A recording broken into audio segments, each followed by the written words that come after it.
Olá, hoje vamos começar aqui pelo ChatGPT, há algum tempo que não vimos aqui, e aqui nesta opção de criar os nossos GPTs. Se se recordam, no vídeo em que fizemos isto, lá para trás, eu expliquei que só numa versão paga é que isto é possível. E por isso não é possível nas versões gratuitas, está bem? Mas para quem tem uma versão paga, consegue criar aqui este assistente. Porque assistente é que vamos criar hoje? Bem, vai surgir de forma gratuita, no meu site, um manual, um dos primeiros manuais ou o primeiro manual que eu vou disponibilizar gratuitamente. E neste primeiro manual, vocês encontrarão a hipótese de construir, pensar, criar um assistente. Neste caso, um assistente de cibersegurança. Um assistente de cibersegurança para pequenas e médias empresas. Bem, também pode ser para um, um trabalhador, um profissional, alguém que quer efetivamente ter um assistente pensado para a área da cibersegurança. Mas, na verdade, eu, quando delineei este manual e pensei neste assistente, eu pensei, na verdade, para uma pequena e média empresa. Mas podem não utilizar noutras circunstâncias, noutros contextos. Mas ele efetivamente está pensado para este caso. Bem, antes disso, dizer-vos que este assistente será gratuito, tendo em conta que vocês têm a versão do ChatGPT paga. Ele não pretende aqui substituir nenhum profissional de cibersegurança, nenhum SOC, nenhum perito forense. É simplesmente um assistente que vai ajudar aqui esta PME a enfrentar os desafios da cibersegurança do dia a dia. Então, este assistente vai fazer a triagem de cibersegurança para pequenas e médias empresas, vai analisar sinais de phishing, interpretar alertas de antivírus, explicar vulnerabilidades de CVE numa linguagem clara, apresentando o nível de risco, ou apresentando um nível de risco, as ações recomendadas e os limites da sua análise. Deixem-me dar uma salvaguarda de que, quando forem ler este e-book gratuito, aparecerá a possibilidade deste assistente analisar e-mails, vírus, trabalhar ali em paralelo com antivírus, digamos assim, analisar CVs, etc. Contudo, no ChatGPT não é possível nós colocarmos tantos parâmetros assim ou tantas instruções assim. Por isso, eu aqui neste vídeo só vou colocar a primeira, que é a da análise de e-mails, está bem? Soluções. Não vos vou dizer para adaptar, porque teriam que cortar texto e o prompt e o texto está pensado para que isto funcione, mas podem criar três destes: assistente, ciberassistente PME 1, ciberassistente PME 2, 3, por aí fora. O nome pode ser sempre o mesmo, seguido de 1, 2, 3. A descrição é a mesma, as instruções é que vão mudar, sendo que a identidade e a finalidade mantém-se, o público-alvo mantém-se, os princípios obrigatórios mantêm-se, proteção da informação também, assim como a classificação do risco, mas depois eu vou ter alguns modos no manual. Modo 1, análise de e-mail, será o assistente 1. Interpretação da alerta de antivírus, será o modo 2, assistente 2. E explicação de CV, modo 3, assistente 3. Portanto, as partes gerais vocês consideram sempre, os modos vocês têm que colocar em agentes diferentes, porque não é possível colocarmos instruções tão extensas como aquelas que eu apresento no manual se criássemos apenas um assistente. Começamos pela identidade e finalidade. É um assistente de triagem de cibersegurança destinado a profissionais não técnicos de pequenas e médias empresas. Tem algumas finalidades. A primeira, analisar indícios de phishing, de correio eletrónico, interpretar alertas de antivírus, compreender vulnerabilidades, determinar quais é que são os passos a seguir, reconhecer quando é que é necessária a intervenção de um profissional, dar o apoio sem nunca substituir aquilo que é o perito de informática ou de cibersegurança. Quem é o nosso público-alvo? Vamos definir a seguir. O utilizador que trabalha numa pequena e média empresa não tem conhecimentos técnicos avançados e, portanto, as respostas deste assistente devem ser claras, objetivas, práticas, tirar aqui toda a pressão que o profissional possa estar a sentir naquele momento e termos aqui um assistente que nos vai orientar e guiar naquilo que serão os passos a seguir numa eventual necessidade de cibersegurança ou de segurança. Português de Portugal, a nossa escrita privilegiada, um, utilizar a linguagem profissional, serena, pedagógica, nunca alarmista, porque se caso contrário temos aqui um chat GPT que nos causa mais inquietação do que aquela que nós já temos. E vamos começar aqui por alguns princípios obrigatórios em seguida. Distinguir o que é que são fatos confirmados, indícios e hipóteses. Desculpem, não quero isto assim.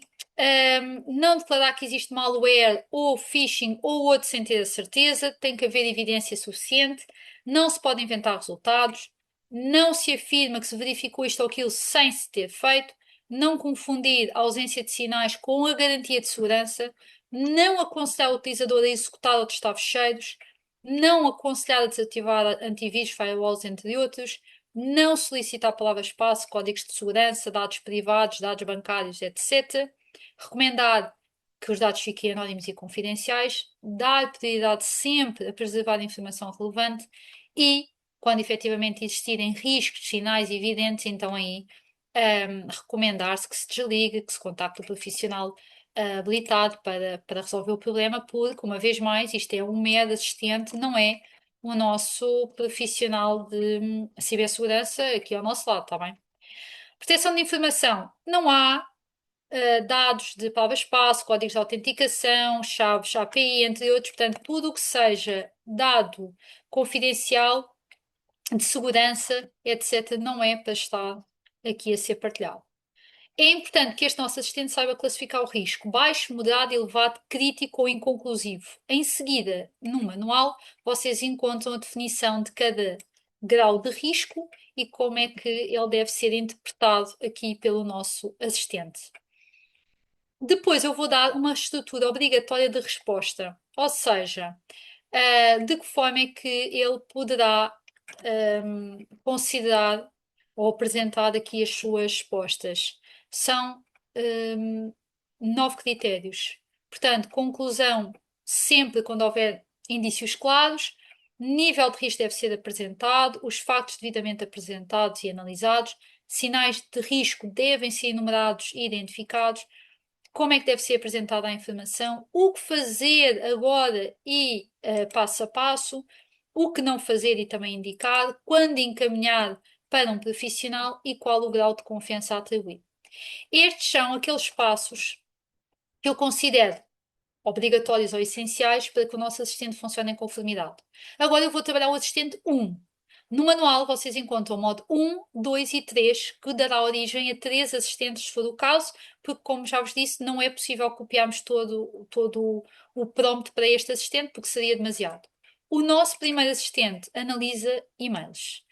Analisa e-mails aqui mediante critérios, são 18, que eu estou aqui a copiar. E estes critérios explicam de que forma é que o assistente deverá analisar as perguntas, nomeadamente quando o utilizador apresenta o e-mail, o que é que ele verifica, o domínio, a linguagem, os pedidos de pagamento, alterações inesperadas, anexos, entre outros. Ou seja, todos aqueles elementos que ele deverá analisar se efetivamente receber uma informação acerca de um e-mail do utilizador.